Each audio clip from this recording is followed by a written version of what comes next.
Andy Kessler, former hedge fund manager turned author. Early July, Andy, 2010. If you were going to write a book about the world economy, what would you say today?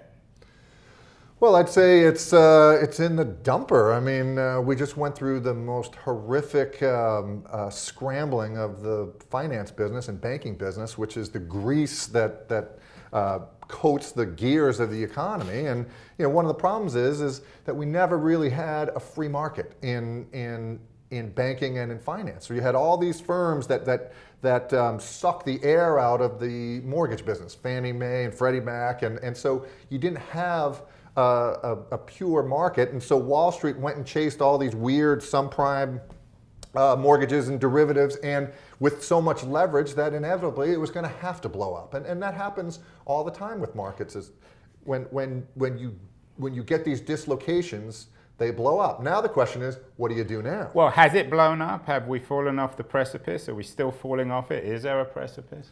Well, we fell off the precipice until the powers that be, and Bernanke, and it was Paulson back then, and Geithner now, just started printing money, took interest rates to zero, started printing money, so you flooded the world with capital, and you basically put the tide went out, and you just pushed the tide back in to cover up all of the malinvestment underneath. But that malinvestment is still there. I mean, if you go look at the balance sheets of Citigroup and Bank of America and many of the Wall Street firms like Morgan Stanley and Goldman Sachs, it's ugly. There's all these disgusting things that they still own, and they're just trying to earn their way out of. So I don't think you get a big upside in the economy until you've sort of paid down all those crappy subprime loans that are still on the books. Malinvestment sounds very vulgar, very nasty. I assume you made a little bit of money as a hedge fund manager.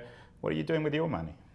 I keep it in two buckets. I have a risk bucket and a real no-risk bucket. These are physical buckets? The mattress bucket. No,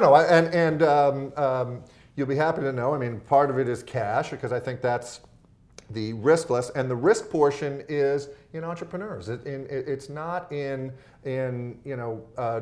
blue chip stocks or anything like that. I think those are riskier. I mean, I actually think that what I call the risky portion is less risky. If you can build a portfolio of smart entrepreneurs who are developing the next generation of applications and writing code that gets rid of people and jobs, that you can have a greater upside from that than you can in investing in Citigroup or British Petroleum or Pfizer. I think you always invest in that next wave. Tech saved the economy, the American economy, perhaps even the world economy in the 90s. Can it save it again?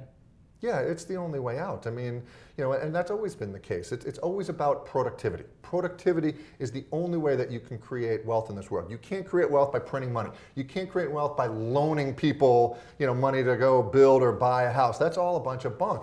The only thing you can do is create productivity. Productivity is output per worker hour. How much more output can you get with less workers? So what does technology do? Technology gets rid of whole classes of workers. It used to be we got rid of farmers, then we got rid of manufacturers, and now we're starting to get rid of service economy workers. And so technology not only is the place, it has to be the place that's going to create wealth, create tax revenue to pay for all these expensive programs that are being put in place.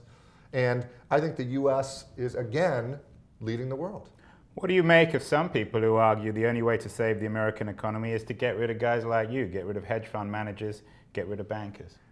Yeah, well, you can go do that, and then they'll just pop up somewhere else. I mean, money, again, as I said before, is the grease on the gears Not the grease in Europe, that's the grease, the slippery stuff, right? Yes, well, no, the grease in Europe has seized the gears of Europe, and that's one of the problems that Europe has, is they don't have as many entrepreneurs, as many technology entrepreneurs that are creating productivity and creating wealth.